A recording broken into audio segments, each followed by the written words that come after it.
كشفت تقارير صحفية عن طرح اسم السوري عمر السومة للعودة إلى الدوري السعودي مجددا عن طريق النصر بعد تألقه مع العربي القطري في الموسم الرياضي الحالي 2022 إلى 2023.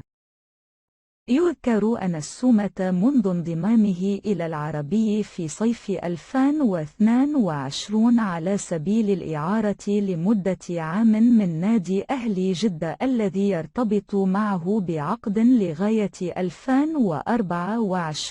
سجل 9 أهداف في 12 مباراة بينهم 4 أهداف في آخر لقاءين. وأشارت التقارير إلى أن طرح النصر لاسم السومة في ظل حاجة النادي عن قلب هجوم جديد لمساعدة النجم الريتغالي كريستيانو رونالدو.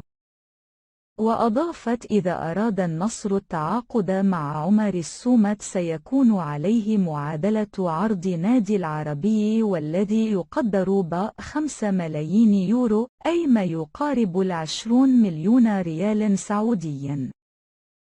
وأكدت أنه من الممكن أيضا أن يعقد النصر صفقة تبادلية مع الأهلي الذي يرغب في التعاقد مع بعض الأسماء من صفوف الفريق أمثال عبد الله مادي وأيمن يحيى وخالد الغنام والأوزبكي جلال الدين ماشاريبوف.